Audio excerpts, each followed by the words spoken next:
Et on va parler football avec le nouveau maillot de l'équipe d'Espagne, Georges, qui fait polémique. Exactement, oui, de l'autre côté des Pyrénées. Alors, il a été présenté hier, ce nouveau maillot, et il a fait beaucoup parler sur les plateaux télé hier en Espagne. Regardez.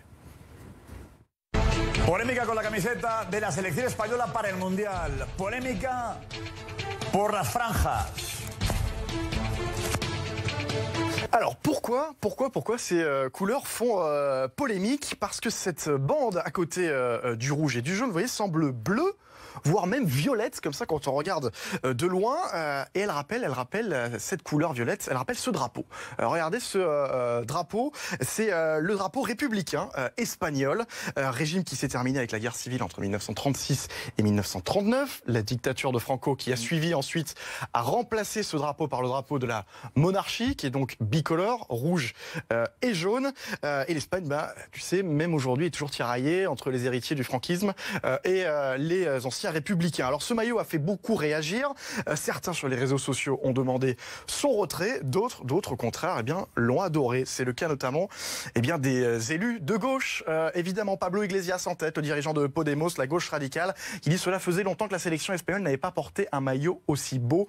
Tous avec la roja, puisqu'il aime donc bien ce maillot qui rappelle le drapeau républicain. Il y a eu d'autres réactions également, toujours évidemment dans les partis plutôt très à gauche, avec Alberto Garzón sur Instagram, qui est dirigeant du parti communiste Izquierda Unida. Ce nouveau maillot a son charme, il incorpore un bleu presque violet et évoque l'intention républicaine de mélanger les couleurs de la couronne d'Aragon avec le violet de Castille. Donc ça devient très politique quand même ce maillot, mais cette couleur. C'est pas qui a pris la décision de mettre du violet sur ce maillot. Le problème c'est que est-ce que c'est du violet ou est-ce que c'est du bleu? Parce que la question on peut se la poser véritablement. Surtout les reporters de la Sexta, la chaîne de télévision espagnole, ils sont allés poser la question aux Madrilènes dans la rue hier. Écoutez.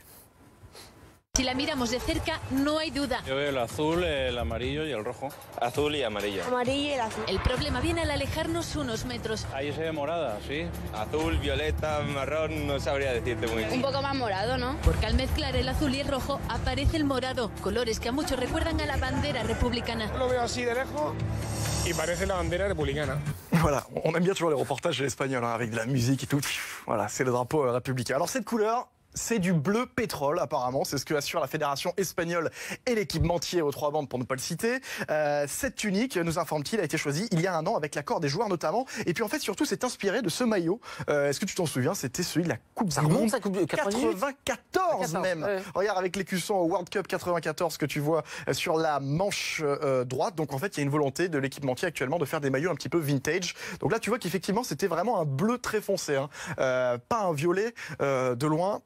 Et c'est pour ça que ça posait pas de problème peut-être à l'époque. Alors ça a tout de même fait réagir la presse ce matin. Regarde la une de AS, l'un des plus gros quotidiens espagnols, où on donne la parole au président de la Fédération espagnole de football, qui répète, ce n'est pas du violet, c'est du bleu, insiste-t-il. AS qui a joint à nouveau aujourd'hui, à la mi-journée, le président de la Fédération espagnole qui se rend au rassemblement de la Roja, et il a quand même donné cette indication, Juan Luis Larrea, qui est le président de cette fédération, qui a indiqué qu'il avait reçu des plaintes de la part du gouvernement. On sait que le gouvernement est un gouvernement conservateur, donc de droite, qui n'aime pas le fait qu'on puisse potentiellement associer cette tunique aux anciens, on va dire à la tunique républicaine, aux anciens drapeaux républicains. Donc affaire d'État. Affaire d'État, véritablement. Alors il faut savoir que le président de la fédération a expliqué à AS qu'il n'écartait pas la possibilité que l'Espagne ne porte pas ce maillot sur le prochain match face au Costa Rica. Ce sera samedi, et qu'il va y avoir des discussions peut-être avec l'équipementier qui donne 25 millions d'euros par an tout de même à la fédération espagnole pour voir s'il n'y a pas une possibilité de porter peut-être l'ancien maillot le temps que la tempête, on va dire, se calme un petit peu en Espagne.